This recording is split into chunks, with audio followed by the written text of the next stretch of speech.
Assalamualaikum warahmatullahi wabarakatuh. Selamat pagi, selamat siang, selamat sore teman-teman semua.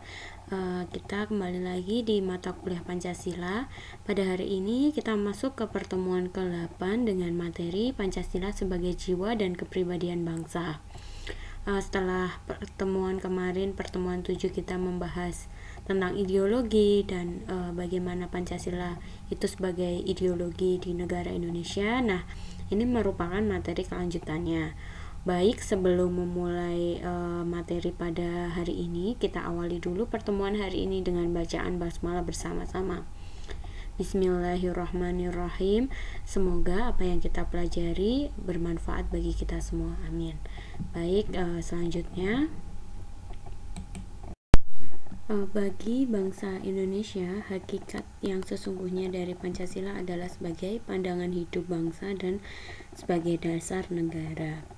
Pancasila itu kan dikatakan sebagai pandangan hidup, artinya nilai-nilai ketuhanan, kemanusiaan, persatuan, kerakyatan, dan keadilan itu diyakini kebenarannya, kebaikannya, keindahannya, dan kegunaannya oleh bangsa Indonesia yang dijadikan sebagai pedoman kehidupan bermasyarakat dan berbangsa. Nah, hal tersebut menimbulkan tekad yang kuat untuk mengamalkan dalam kehidupan yang nyata. Pancasila sebagai pandangan hidup berarti nilai-nilai Pancasila melekat dalam kehidupan masyarakat dan dijadikan norma dalam bersikap dan bertindak. Ketika Pancasila berfungsi sebagai pandangan hidup bangsa Indonesia, maka seluruh nilai Pancasila dimanifestasikan ke dalam kehidupan bermasyarakat, berbangsa, dan bernegara. Sedangkan Pancasila sebagai dasar negara itu bisa diturunkan atau di breakdown menjadi dasar-dasar hukum negara seperti Undang-Undang Dasar dan peraturan-peraturan yang ada di negara Indonesia. Selanjutnya,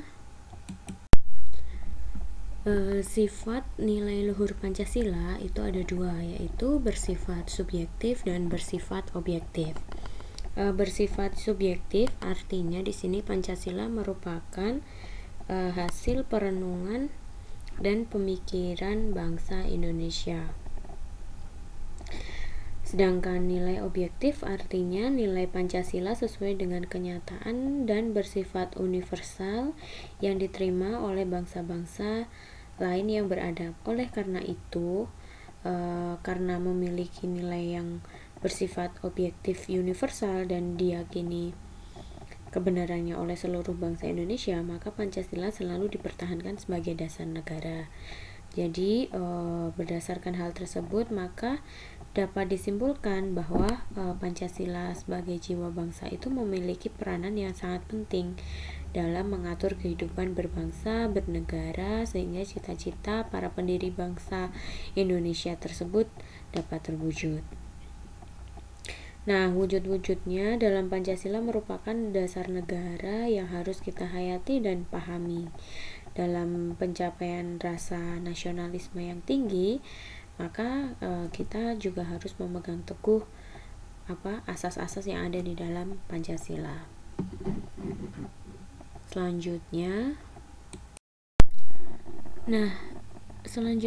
adalah Pancasila sebagai jiwa bangsa. Sebagaimana dikatakan von Savigny bahwa setiap bangsa mempunyai jiwanya masing-masing yang dinamakan Volksgeist atau jiwa rakyat atau jiwa bangsa. Pancasila sebagai jiwa bangsa lahir bersamaan dengan lahirnya bangsa Indonesia. Jadi kan dalam Pancasila itu ada nilai-nilai yang di dalamnya itu terdapat makna bahwa nilai-nilai Pancasila sebagai jiwa bangsa dan kepribadian itu telah disepakati juga oleh para pendiri negara atau para political consensus. Nah, sebagai dasar negara Indonesia, kesepakatan para pendiri negara tentang Pancasila tersebut merupakan bukti gitu bahwa pilihan yang diambil pada waktu itu merupakan sesuatu yang tepat. Baik, selanjutnya Apa itu kepribadian bangsa? Yaitu kepribadian adalah sifat yang terlihat dalam perilaku seseorang atau kelompok yang membuatnya berbeda dari seseorang atau kelompok lainnya. Sedangkan bangsa merupakan sebuah perhimpunan yang terdiri dari masyarakat yang saling punya keterkaitan dan saling berhubungan untuk mencapai sebuah harapan yang dijadikan sebagai tujuan bersama di sebuah wilayah tertentu.